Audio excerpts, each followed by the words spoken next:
Imagine por um momento caminhar por um vale desolado, completamente coberto de ossos secos, restos de um exército derrotado que perdeu toda a esperança. Pense na sensação de estar cercado por morte, onde um dia existiu vida. E agora, imagine ouvir a voz de Deus perguntando: Filho do homem, poderão reviver estes ossos?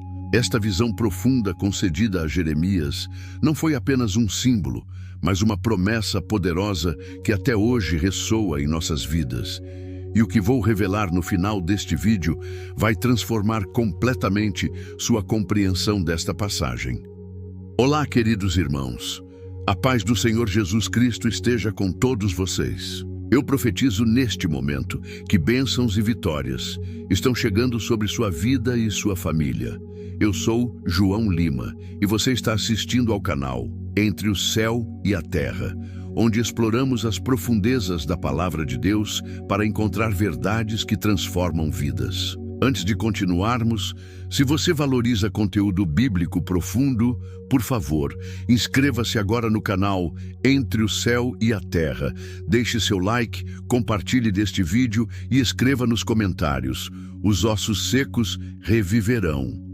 Isso nos ajuda muito a alcançar mais pessoas com estas revelações bíblicas. O relato do Vale de Ossos Secos é uma das visões mais impactantes de toda a Bíblia. Na verdade, este episódio não foi concedido a Jeremias, mas ao profeta Ezequiel, uma confusão comum que muitos cometem. É em Ezequiel, capítulo 37, versículos 1 a 14, que encontramos esta narrativa extraordinária. O contexto histórico é fundamental para compreendermos a profundidade desta mensagem. O povo de Israel estava no exílio babilônico, uma nação derrotada e sem esperança. Dr. Walter Brueggemann, respeitado teólogo e estudioso do Antigo Testamento, afirma que o exílio representava não apenas uma crise política, mas uma crise teológica profunda para Israel. O povo escolhido de Deus estava questionando: Deus nos abandonou?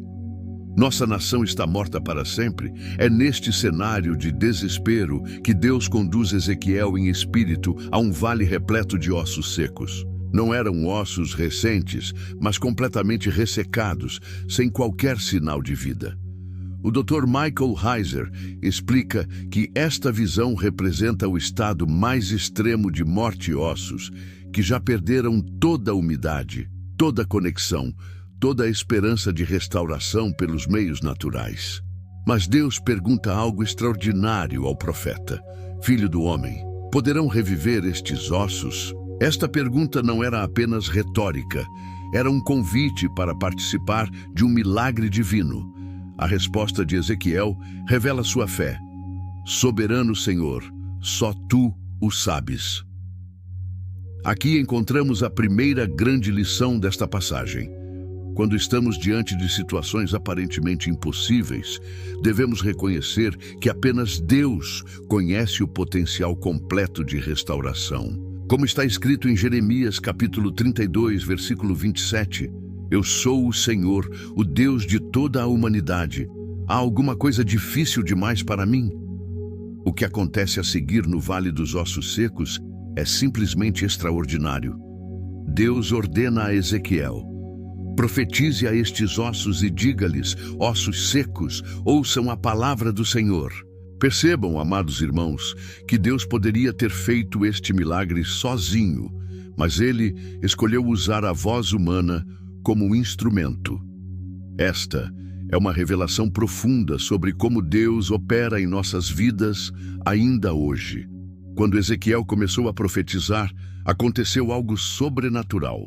Houve um barulho, um som de chocalho e os ossos se juntaram, osso com osso.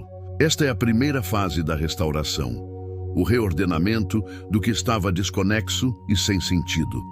O Dr. John Walton, renomado estudioso bíblico, destaca que o processo de restauração não foi instantâneo, mas sequencial, revelando como Deus frequentemente opera em etapas quando restaura aquilo que está completamente destruído. Pense nas áreas da sua vida que parecem desconectadas e sem esperança. Talvez seu casamento, suas finanças, sua saúde ou seu relacionamento com Deus. O que esta passagem nos ensina é que o primeiro passo para a restauração é a reorganização estrutural. Quando Deus começa a juntar o que estava separado, a reconectar o que estava desligado. Mas observe que até este ponto ainda não havia vida nos ossos. Ezequiel continua relatando: olhei e vi que apareceram tendões e carne sobre eles, e depois se cobriram de pele, mas não havia espírito neles. Esta é a segunda fase da restauração, a reconstituição da forma externa. Os ossos agora tinham a aparência de corpos humanos completos, mas ainda faltava o essencial, o sopro da vida. Quantas vezes, amados, temos apenas a aparência de vida espiritual, mas falta-nos o poder real, o Espírito Santo atuando em nosso interior. Como Jesus advertiu em Mateus capítulo 23, versículo 27, podemos nos tornar como sepulcros caiados, bonitos por fora, mas por dentro cheios de ossos e de toda espécie de imundície. A aparência externa não basta para uma verdadeira restauração. E é aqui que chegamos ao ponto crucial desta narrativa profética. Deus ordena a Ezequiel: profetize ao sopro da vida e diga-lhe: assim diz o soberano Senhor, venha desde os quatro ventos, ó sopro da vida, e sopre dentro desses mortos para que vivam. O termo hebraico usado aqui é ruach, que significa tanto sopro quanto espírito. A mesma palavra usada em Gênesis capítulo 2, versículo 7, quando Deus soprou nas narinas de Adão o fôlego de vida. Quando Ezequiel profetizou como foi ordenado, o sopro da vida entrou neles. Eles receberam vida e se puseram de pé, um exército enorme. Esta é a terceira e mais importante fase da restauração, a infusão do Espírito de Deus, que traz vida onde antes havia apenas morte. O arqueólogo e teólogo Dr. Bryant Wood ressalta que o exército de ossos ressuscitados simboliza não apenas Israel como nação, mas prefigura a ressurreição dos mortos prometida em Daniel capítulo 12, versículo 2, e aponta para a ressurreição de Jesus Cristo, as primícias dos que dormem. Esta visão transcende o contexto histórico imediato e toca na essência da esperança cristã. Mas qual era o significado original desta visão para o povo de Israel no exílio? O próprio Deus explicou a Ezequiel: filho do homem, estes ossos são toda a nação de Israel. Eles dizem: nossos ossos se secaram e se foi a nossa esperança, fomos exterminados. Esta declaração revela o estado de desespero absoluto em que se encontrava o povo escolhido. Eles não estavam apenas derrotados politicamente, estavam espiritualmente devastados, sem qualquer expectativa de futuro. É interessante notar que esta sensação de morte nacional não era apenas uma metáfora. O professor Lawrence Schiffman, especialista em história judaica antiga, destaca que o exílio babilônico representou a maior crise existencial do povo judeu até aquele momento. A destruição do templo, centro da adoração a Deus, fez com que muitos acreditassem que a aliança havia sido definitivamente rompida. Quando perdemos nosso centro espiritual, quando não conseguimos mais perceber a presença de Deus, frequentemente concluímos que tudo está perdido. Mas observem a poderosa promessa que Deus faz através de Ezequiel. Por isso profetize e diga-lhes: assim diz o soberano Senhor, ó meu povo, vou abrir os seus túmulos e fazê-los sair. Trarei vocês de volta à terra de Israel. Esta promessa tinha duas dimensões de cumprimento, uma histórica imediata e outra profética de longo alcance. No plano histórico, sabemos que Deus realmente trouxe o povo de Israel de volta do exílio. Em 538 a.C., o rei Ciro da Pérsia emitiu um decreto permitindo que os judeus retornassem a Jerusalém e reconstruíssem o templo, como registrado em Esdras, capítulo 1. O Dr. Kenneth Kitchen, egiptólogo e historiador do Antigo Oriente, confirma que a restauração de Israel, após o exílio, foi um evento histórico sem precedentes na história antiga. Nenhuma outra nação destruída pelos impérios daquela época conseguiu recuperar sua identidade e território. Mas há algo ainda mais profundo nesta profecia. Deus continua: porei em vocês o meu espírito, e vocês viverão, e eu os estabelecerei em sua própria terra. Então vocês saberão que eu, o Senhor, falei e o fiz. Esta promessa aponta para uma restauração espiritual completa, uma nova aliança na qual o próprio Espírito de Deus habitaria em seu povo. Joel, capítulo 2, versículos 28 e 29, profetiza: derramarei o meu espírito sobre todos os povos. Os seus filhos e as suas filhas profetizarão, os velhos terão sonhos, os jovens terão visões. Até sobre os servos e as servas derramarei o meu espírito naqueles dias. Esta profecia começou a se cumprir no dia de Pentecostes, como registrado em Atos capítulo 2, mas continua se realizando em nossas vidas hoje. Amados irmãos, se você está se sentindo como aqueles ossos secos, sem vida, sem propósito, sem esperança, saiba que o mesmo Deus que restaurou Israel pode restaurar você.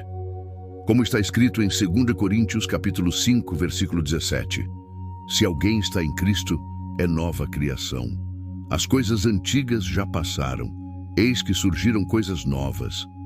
A visão do vale de ossos secos nos ensina que não existe situação tão desesperadora que Deus não possa transformar. Não existe morte espiritual tão profunda que o sopro do Espírito Santo não possa vivificar. Não existe nação, família ou indivíduo tão distante de Deus que não possa ser restaurado ao seu propósito original. E agora, chegamos ao ponto mais revelador desta passagem, algo que muitos estudiosos deixam passar despercebido. Notem que Deus usa um processo de restauração em 3 etapas. Primeiro, a reorganização dos ossos. Segundo, a reconstrução dos corpos. E terceiro, a revitalização pelo Espírito. Este mesmo padrão se aplica à nossa própria jornada espiritual. Como ensina o Dr. Tremper Longman III, Deus frequentemente trabalha em padrões reconhecíveis, não porque esteja limitado, mas para nos ensinar princípios espirituais através de sua ação na história. Quando permitimos que Deus opere em nossas vidas, Ele primeiro reorganiza nossas prioridades, depois restaura nossa identidade e, finalmente, nos revitaliza com seu Espírito. Mas há algo ainda mais profundo aqui. O texto diz que o resultado final não foi apenas um grupo de pessoas ressuscitadas, mas um exército enorme. O termo hebraico usado é Chayil, que significa não apenas um exército numérico, mas uma força poderosa e eficaz. Isto significa que a restauração de Deus não é apenas para nosso benefício pessoal, mas para nos transformar em uma força espiritual capaz de conquistar territórios para o reino. Se você assistiu até aqui, escreva nos comentários: eu estou comprometido com a verdade, que é a palavra de Deus. João capítulo 17, versículo 7. A professora Claire Smith, especialista em linguística bíblica, aponta que a progressão da visão de Ezequiel, dos ossos secos a um exército poderoso, reflete o plano de Deus para cada crente, da morte no pecado à vida abundante e ao serviço eficaz. Como Paulo escreveu em Efésios capítulo 2, versículos 1 e 10, vocês estavam mortos em suas transgressões e pecados, pois somos criação de Deus, realizada em Cristo Jesus, para fazermos boas obras, as quais Deus preparou antes para nós as praticarmos. Queridos irmãos, esta visão também aponta profeticamente para a ressurreição física que ainda está por vir. Em 1 Tessalonicenses capítulo 4, versículos 16 e 17, lemos: o Senhor descerá dos céus e os mortos em Cristo ressuscitarão primeiro. Depois nós, os que estivermos vivos, seremos arrebatados com eles nas nuvens para o encontro com o Senhor nos ares. Para finalizar, permita-me compartilhar a revelação mais poderosa desta passagem. O mesmo poder que levantou aqueles ossos secos está disponível para você hoje. O mesmo Espírito que ressuscitou Jesus dentre os mortos habita em você se você é um seguidor de Cristo. Como Paulo declarou em Romanos capítulo 8, versículo 11. E, se o Espírito daquele que ressuscitou Jesus dentre os mortos habita em vocês, aquele que ressuscitou a Cristo dentre os mortos também dará vida a seus corpos mortais, por meio do seu Espírito que habita em vocês. Não importa quão seca, estéril ou morta sua situação pareça, Deus pode restaurá-la completamente. Talvez você esteja enfrentando um casamento em ruínas, uma carreira destruída, uma saúde debilitada ou uma fé enfraquecida. O Deus do Vale de Ossos Secos é especialista em trazer vida onde só existe morte. Se você ainda não entregou sua vida a Jesus Cristo, eu o convido agora mesmo a fazer esta decisão. Diga com sinceridade: Senhor Jesus, reconheço que sou como aqueles ossos secos, sem vida espiritual verdadeira. Peço que entre em meu coração, sopre seu Espírito em mim e me transforme. Amém. E busque uma igreja perto de sua casa para congregar e crescer nesta nova vida. Muito obrigado por assistir este vídeo. Não se esqueça de se inscrever no canal Entre o Céu e a Terra e assistir também nossos vídeos sobre a restauração de Jerusalém após o exílio e os paralelos entre Ezequiel e Apocalipse, conteúdos que complementarão perfeitamente o que aprendemos hoje. Que a graça do Senhor Jesus esteja com todos vocês.